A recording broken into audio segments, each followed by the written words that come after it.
I think it's absolutely going to be key for organizations to invest deeply in their data, making sure that they have a firm foundation to stand on there. AI is coming for everybody in the sense of, there's new capabilities, it seems, daily, and all those capabilities are dependent on the data. You need to couple that with your team and your process really effectively. The cycle for change, I think, is accelerating more and more with these new capabilities. It's as transformational as using the internet was back when it came out. Hey, everyone, and welcome to Smarter Sourcing Healthcare, the podcast where we talk to health system supply chain leaders about the issues that they're facing today. I'm your host, Eric O'Daffer, and our goal of this podcast is to talk to these leaders and with the concept that sharing and learning from each other and moving forward together is preferable to everybody being just solo.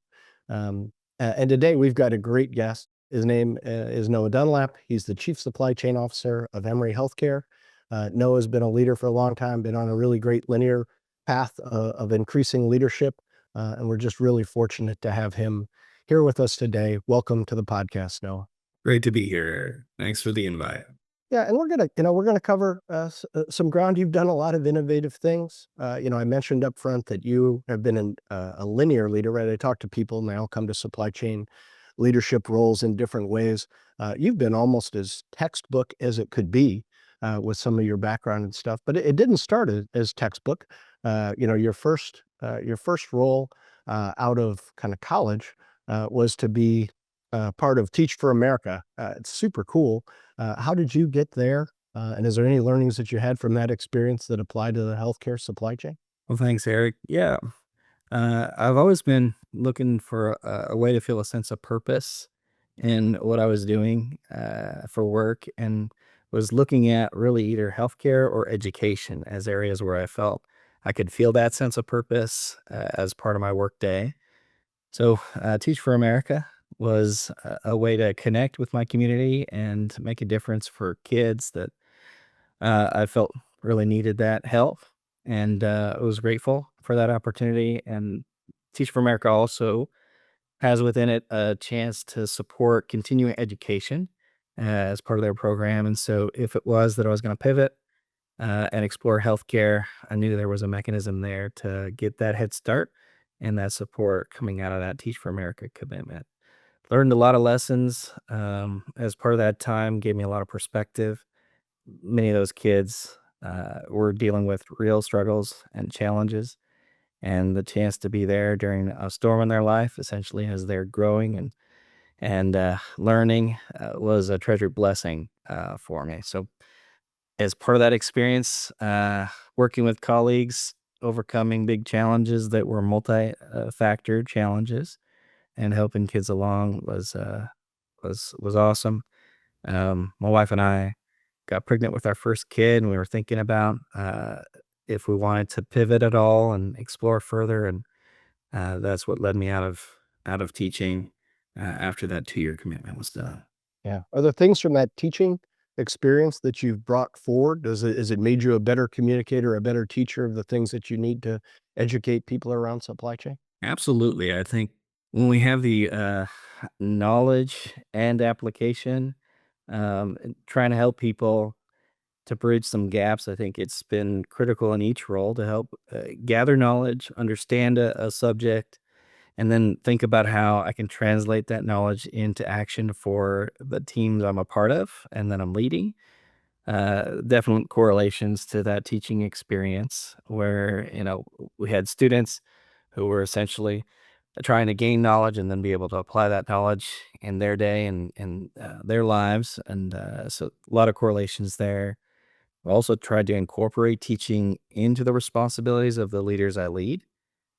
So, thinking about Bloom's taxonomy, which is a concept in connection with education, the activity that helps you to retain knowledge most is actually teaching, right? A lot of synthesis that goes into it, a lot of different angles you're coming at to help people. And by teaching it, I think the knowledge retention is something like 90%. Whereas if you just hear it or just write it, just read it, much lower. retention rates. So by incorporating teaching into leadership, and by using teaching as part of my leadership, had a lot of, I think, good results and that knowledge retention and the ability to build the next generation of leaders as part of my career. Yeah. As a researcher, I always thought of it maybe in similar terms, linear, which is like, hey, there's the ability to do it. There's the ability to present on it. There's the ability to write on it. And then third, and then we'll probably get there in this conversation, is to commercialize it, sell it to somebody else, as a finished product. There's a hierarchy of how you do that. But well, Teach for America, very cool. Glad it had some help for you. But then you went pretty linear really, into Baylor, and in the healthcare administration. Was that a move that you knew would lead you to supply chain, or did you have, different designs on that 2-year, program? No, I had no idea about supply chain when I joined the Baylor program. Baylor has a med school in Houston, which is where I did Teach for America, and they were doing a program recruitment event there for future administrators participating in what was kind of a newer healthcare MBA program that they were hosting up at their main campus in Waco. And it sounded very interesting to me. It was very much focused on, kind of traditional administrative track activities, hospital leadership, and some service line type activities. And so when I joined up with Baylor, essentially it was an MBA, and then all your elective courses were healthcare specific. And then it included a residency experience, essentially an internship where you were a fellow or esque in connection with different people at different health systems. And mine was connected with a president of a hospital in San Antonio. And so I shadowed him, and he was a wonderful leader to work for. He was pretty much just find some stuff that is of interest to you, and let's try things out. Um, and wide range of projects there. And one of those projects ended up connecting to supply chain. Was that Baptist?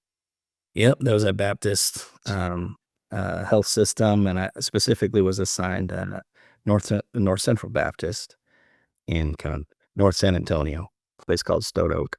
Amazing. So you were effectively a education to internship to loving the healthcare supply chain and building a career there. Great success Yeah, story well, all the folks that are having these internship programs. yeah, yeah. The project that got me there was we actually had some team members in our EVS department who the hospital where I was working was a little far away from many of our EVS team members' homes, and so they're spending a disproportionate amount on travel and transportation expense. So we're trying to figure out a way to make that part of the working at that location easier. And one idea I threw at the wall was, hey, I see all these career drivers coming by, dropping off, and I know we're part of a system, and they may live closer to some of our other locations. Could it be that we just use an existing network of logistics to have these folks essentially ride share with these couriers to get to work? No additional cost to them, no additional cost to us. Um, and could that work? And I was encouraged to explore it. And they introduced me to the supply chain leader for that health system at that time, who was also encouraging. His name was Dan Hurry. I think you've interviewed Dan before. Yep. And Dan became a wonderful leader, mentor, et cetera, in my life. And working with him, he said, hey, well, the reality is it was an outsourced career arrangement. That outsourced group didn't want the liability of our personnel riding with them, but could we insource this career effort? And that became a project during my internship. Dan liked the work that was done and offered me a gig in supply chain coming out of that residency internship after that was done. Amazing. Well, and that helps with the linear path, right? There's lots of connections in our industry. That was kind of my next question because Dan was a guest on the podcast at one point, and but I hadn't connected him to San Antonio and to you. I was like, what brought you to Cincinnati, Ohio? And it was Dan.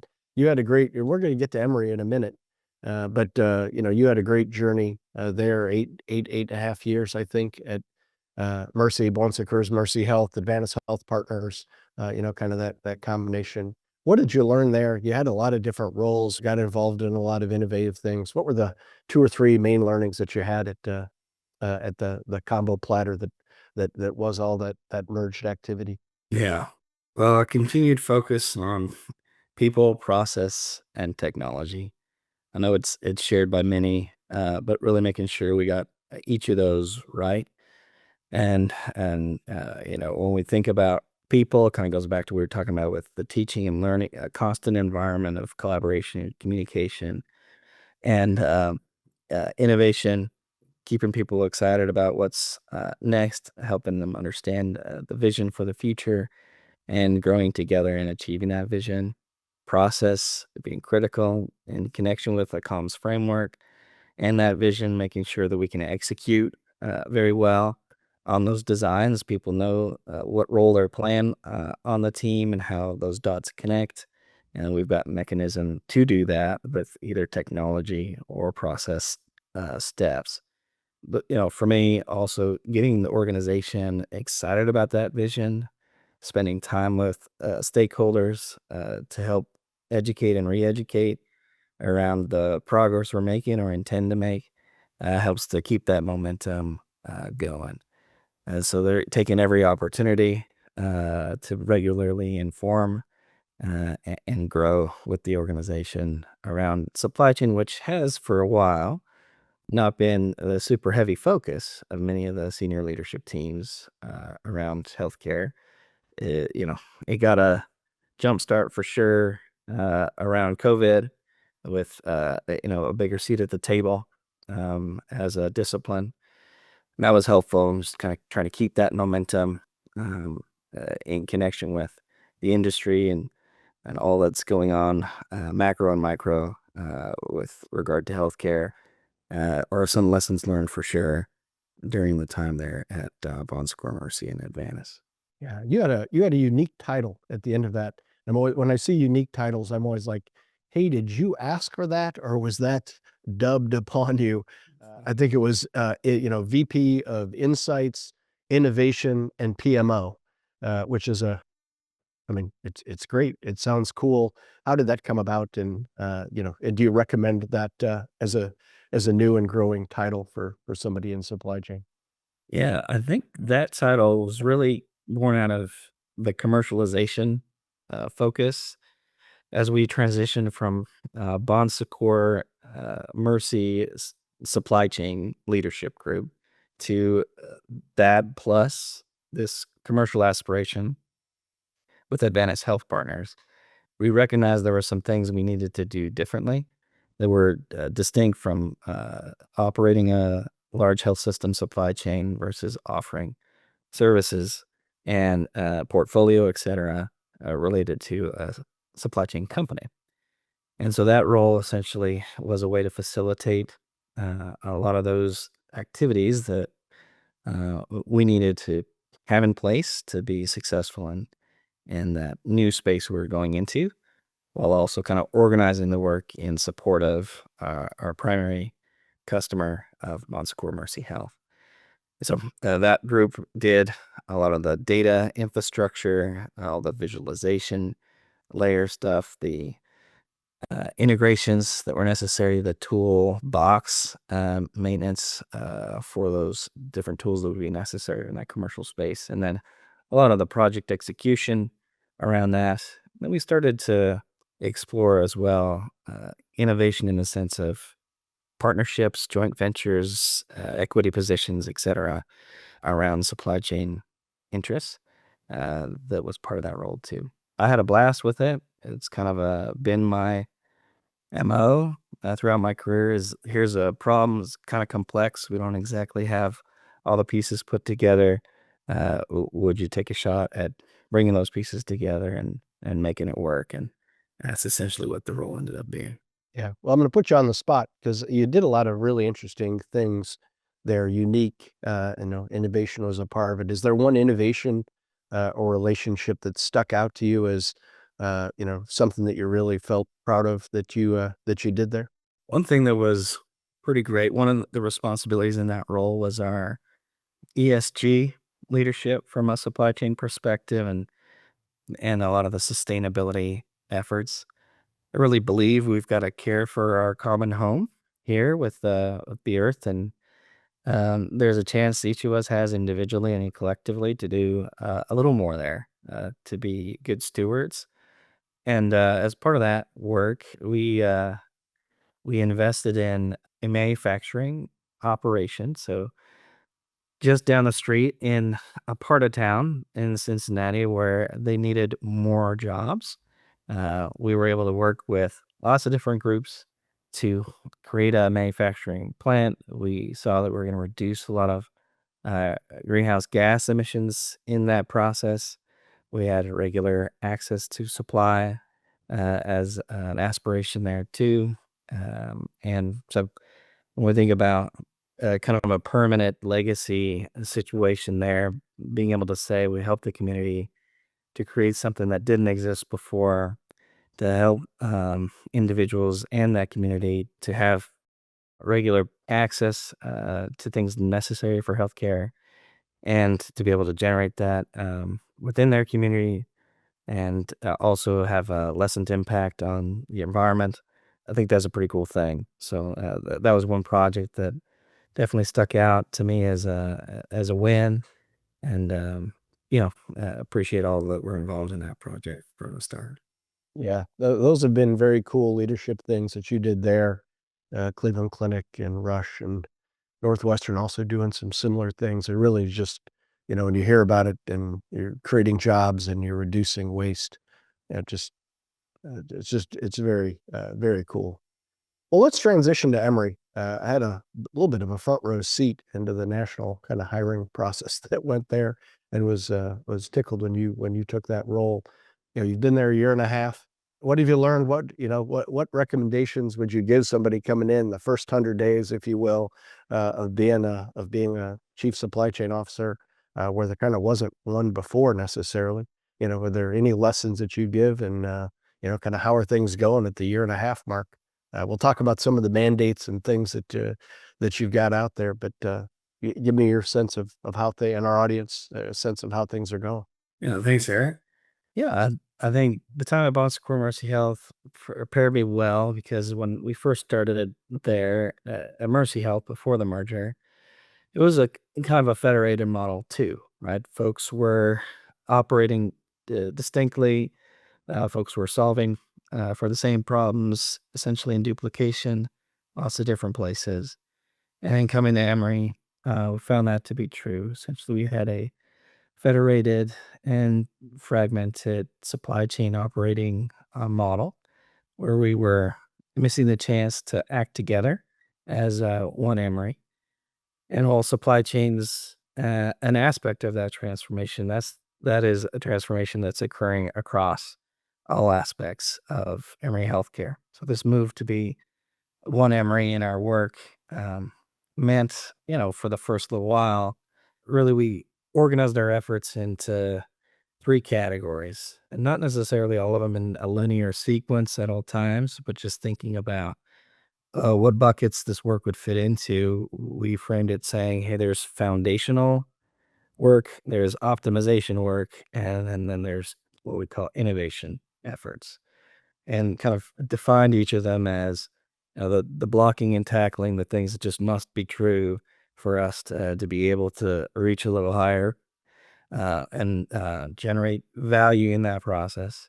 The optimization, making sure we shore up that foundation, that we're capable of the work necessary from a modern, sophisticated supply chain in healthcare that's dynamic.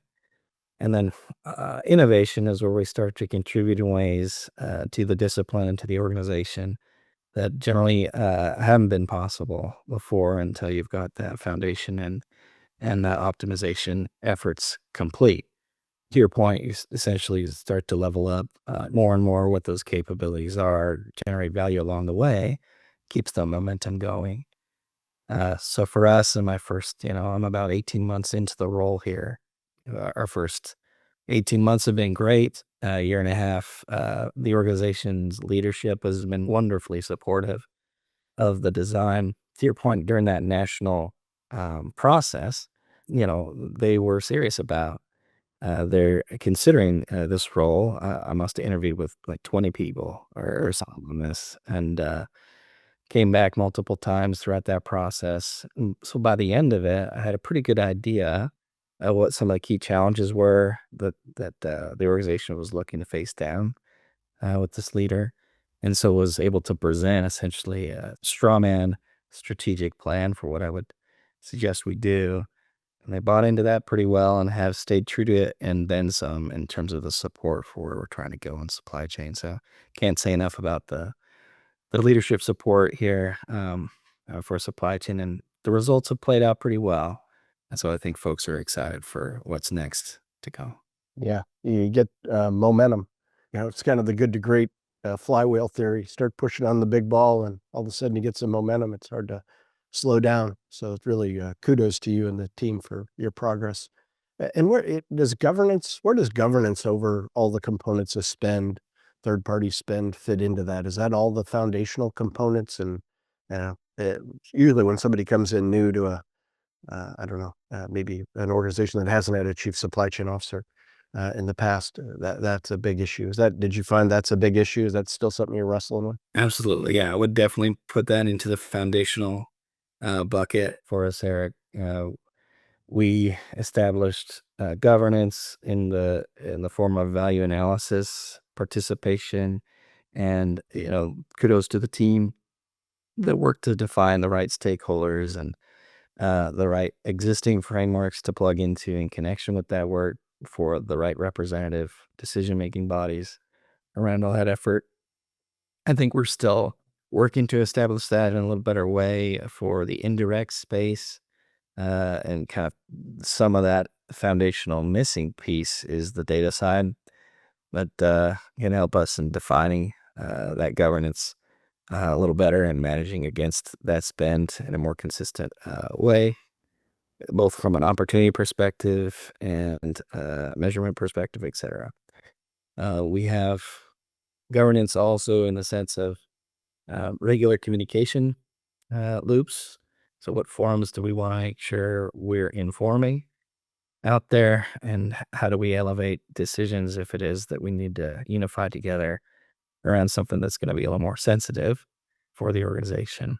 So, all that's part of the foundational work, and I think we're in a pretty good place, but we do need to tune up more of what we've got in place for the indirect world. Yeah. Well, good news on that one is that you're not that far behind. I'm working on some research now around kind of new dimensions of supply chain research for CSCOs, and it lists many of the big categories of that indirect spend. And the initial, we haven't published it yet, but the initial results, there's just huge categories that 60, 70, 80% of the health systems, many of them mature, just still aren't covering. And it's just big dollars that are still spent there. So, kudos to you for tackling it. And maybe, and I may have it wrong, so correct me here. But one of my mantras has been, hey, double your spend in technology and AI. I read somewhere in preparing for this that you're making a supply chain modernization effort, trying to get to that data of like $33 million, with kind of a big ROI. Uh, is that correct? Did you get, and do you have approval for that? And, was that a Noah Dunlap enterprise that you brought as part of early on, or is that something that's just kind of evolved? Because it has lots of tentacles, and it had some interesting tentacles into, kind of freeing up nursing time, even beyond just, hey, let's save money, in supply chain.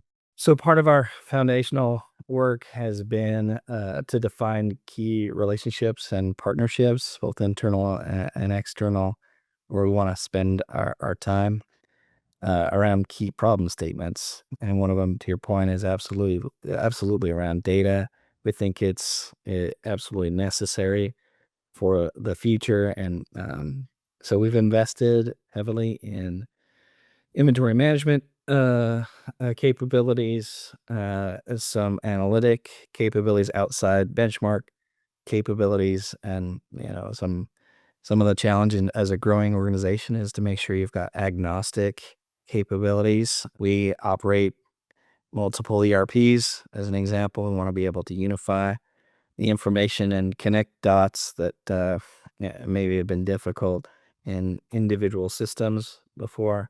So we're putting a lot of time into data lake and AI applications and normalization activities so that we can put a visualization layer and AI layers on top of that data infrastructure and say, that to your point earlier, that momentum just builds on itself. We get some activity that we stop doing entirely, stop spending team member time on, and because they have that time free and because we have new capabilities in front of us, can start putting their time on better or best things instead of just the stuff that they have to do because we've got manual activities or lack of visibility. And what does agnostic mean? I mean, I think I have an idea, but when you say an agnostic tool, Yeah. that just mean not embedded in one of the proprietary tools you've always used, or what's how do you define that? Yeah, for us, a few different ways. One is not embedded reporting out of a single ERP. We share some information with our university colleagues. We've got multiple ERPs in the healthcare world. We use, from legacy relationships, right? If we continue to grow, who knows, right? Will there continue to be additional systems we need to support or information that's locked in those systems? And essentially, you don't want to cobble together 3, 4 different reports and then try to synthesize those manually outside our system. So we want to be able to feed that, join that, normalize that, so that we got a full picture. Even though we are operating using multiple ERPs. For us, we also have multiple GPOs, and so when you think about tools used for those different GPOs, naturally some information needs to stay separate. And so we bring that into a third party environment, essentially aggregation environment, to be able to synthesize and connect those dots in an agnostic way. Yeah, you've got a unique perspective on the GPOs. Advantus Health Partners had a GPO component of it. Now you got a couple of GPOs. Yeah, I don't know if there's. Do you think that you have a special Noah Dunlap philosophy for Emory that's different than most of the country on that side that you'd be willing to share with the audience? I think GPOs can be a powerful thing in our organization. Certainly, that's been part of kind of the education aspect of what I've brought to the team and understanding where we see a lot of value for GPOs and where there may not be as much support and connection with GPOs. I feel they've done a lot of the work that we would do otherwise, so it makes sense to connect some of those dots where that's true. And then in other cases, as a growing organization, as a supply chain focus for our organization, the resourcing isn't always there for every category, so you can be able to essentially multiply your capabilities, even if it's not perfect. It's coverage, right? So there's a lot of, I think, benefits to GPOs, and I think they're changing their role a little bit too into this advisory and technology capabilities there. And it's great to see that the convening that they'll do of like-minded individuals trying to figure out what the future can hold. And so they play a good role there. I would say GPOs, though, are not the box. They're a tool in the box, right? So I would never want an organization to feel like GPOs is going to solve every problem everywhere effectively. Supply chain is a GPO. That's, I think, where some organizations have gotten confused maybe in the past too, and thinking that a GPO portfolio is all you need out of your supply chain. There's a lot more to supply chain than what a GPO in any GPO existing today can really offer if you're doing the supply chain right as an organization. Yeah, no, agreed. And interested to watch how all that unfolds for you as you kind of orchestrate all these partners. And are you when you've thought about it, I think there's been anybody walking into a new supply chain role, this clinical alignment and clinical trust is always a challenging one to get. How have you approached that clinical alignment side of it? I know some of it through the inventory tools that are probably in peri-op and other procedural areas are part of it. But how have you thought about that as a key part of your role in the first year and a half? Oh, it's absolutely critical. I mean, it's true in every environment. Now with this new role at Emory, had a chance to work in for-profit healthcare. Baptist Health System was part of Vanguard and Tenet, and then Mercy bought Mercy Health. That is community-based healthcare, not-for-profit Catholic health, and then this one here in academic medical. And it's been really wonderful to see each aspect kind of healthcare operations kind of contributing one to another. Some efficiency gains that might be kind of the forefront of focus in a for-profit environment, and some community engagement and connection learned throughout the Bon Secours days, and now here seeing the research connection and the advancement and kind of the engagement of a primarily employed physician leadership community that is in there with us, really unpacking these clinical decisions around supply chain has been wonderful to see. This engaged group of physicians is the most engaged of my career so far. They're leading out and sharing. I think it's just now about kind of enabling, making sure we have the structure and we're feeding the content and have built the capabilities to really help that gathered community of key physician stakeholders and leaders to make the best decisions for clinical care in our patients. Yeah, giving them options, making sure that there's enough meat on the bones to really go go where we want to go. So for us, making sure there's enough juice for the squeeze on some of these things, and that we're also thinking about how to innovate too, collaborating with vendors around pipelines, engaged in some research that helps in creating those future pipeline products.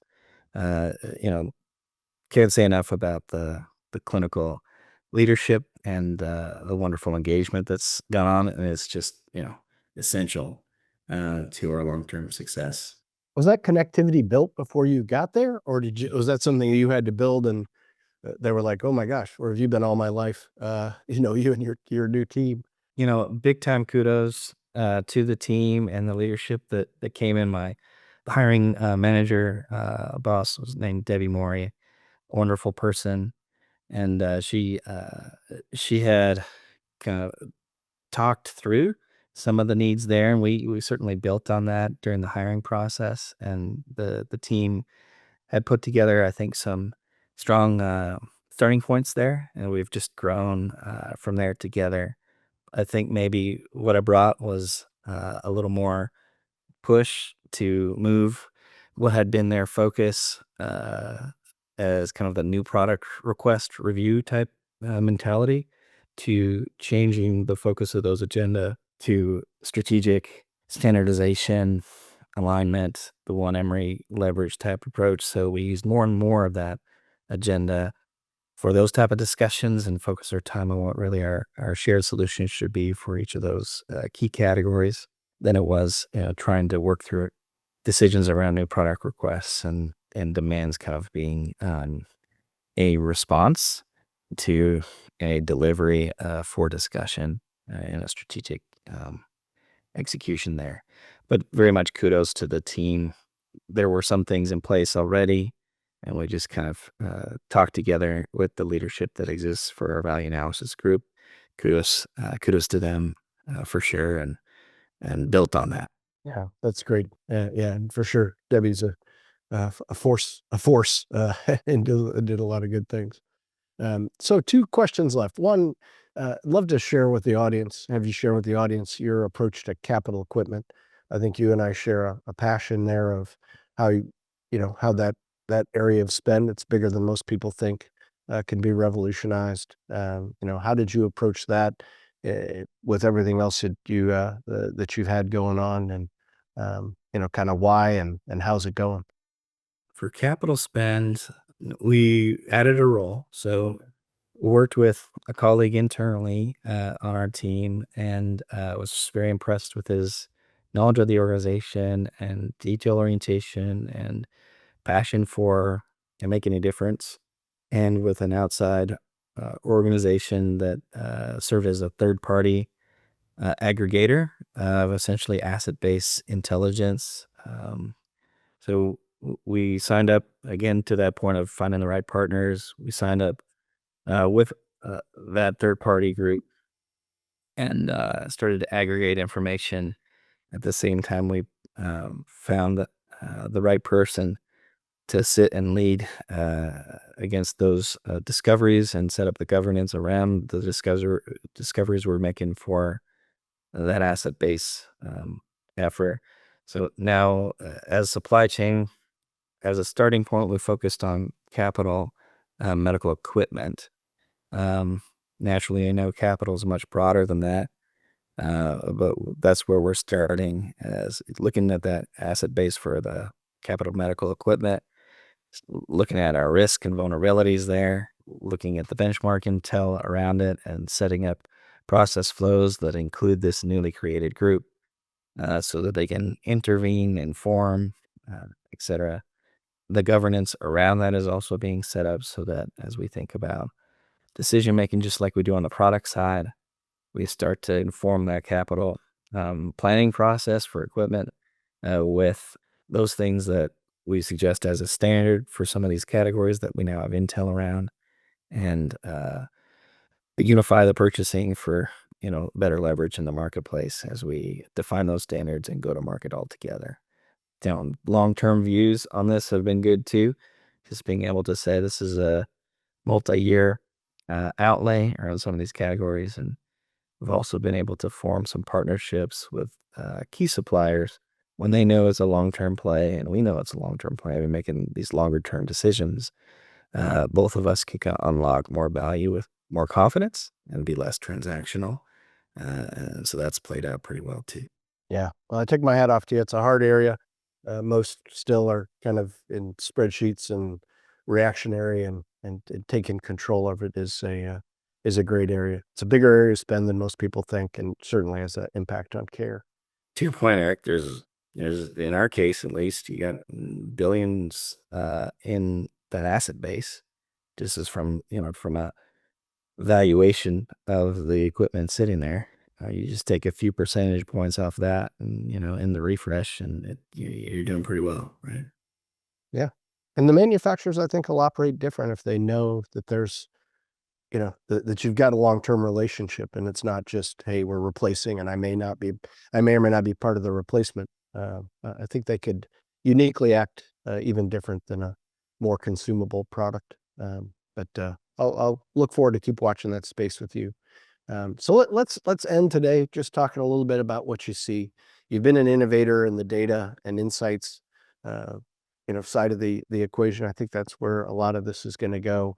What do you see for the industry, and specifically for Emory in the next 3 to 5 years on that front, capitalizing on AI, digitalization, technology?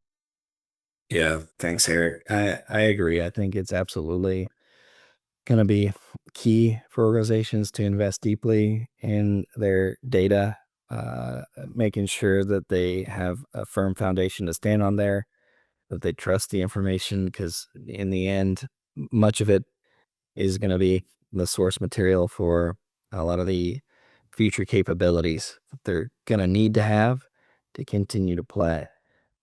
We know healthcare is a dynamic, changing world, and it's going to require consistent vigilance around that foundation to be able to leverage it indefinitely throughout the future. AI is coming for everybody in the sense of, there's new capabilities, it seems, daily, and all those capabilities are dependent on the data. We have, joked here because Papa John's is based in Atlanta with Emory, and the better ingredients do make better pizza, and better data does make for better capabilities for any organization. So focused on data governance, data integrity, data infrastructure, connection points, absolutely as part of our current and future. And then for us, I think also thinking about process around technology and data, I think you fall short if you just focus on what are the technical capabilities and what inputs are you going to need to be able to populate different outputs. You need to couple that with your team and your process really effectively. And you have to redesign together pretty often. The cycle for change, I think, is accelerating more and more with these new capabilities. It's as transformational as using the internet Yeah. was back when it came out. And we'd be fools to think that it's not going to be impactful to a multi-trillion dollar business, but that exists just across our country alone. But, how do you prepare well enough for that? I think your investments into data and your process focus around that data, whichever direction it heads, however many capabilities there are going to be well made. So that's going to be a big focus for us, along with changing the mentality of the team members to think, about how to continue to deliver value in that future. So we've got a team member that we added to the team over the last little while that's focused on workforce development and bridging some of those gaps, right? So we think about our strategy, we think about the future and where we're going, and we think about our current team and how can we bridge their capabilities, whether it's upskilling or informing, et cetera, to be able to be ready for the way we'd work in that future. So that's been a focused investment for us as well. Well, you've been a leader and a visionary, and picking partners, collaborating, driving technology investment, and just general investment in supply chain for Emory. So, just great work to you. Thanks for joining the podcast today. No, just really appreciate your leadership in the industry and everything that you're doing. Any parting thoughts for you before I do the formal final close? I would just say thanks to you, Eric. You say kind things about me there. I just want to share likewise. It's great all these years that you've been helping our industry along, unifying us, getting conversations going and keeping them going around all these critical topics. So big time thank you to you, Eric, for all your leadership over the years, and as you continue here with so many other forums, and in this one, it's something I'm very grateful for to you and the efforts you put in. So. Well, thank you. That's kind, and but I learn from leaders and just try to highlight the good things that people are doing, and you make it you and other leaders make it easy. So with that, this has been Smarter Sourcing Healthcare. I'm your host, Eric O'Daffer. Thank you very much to Noah Dunlap, Chief Supply Chain Officer at Emory Healthcare, for joining us today. Hope you learned something, audience, and have a great day.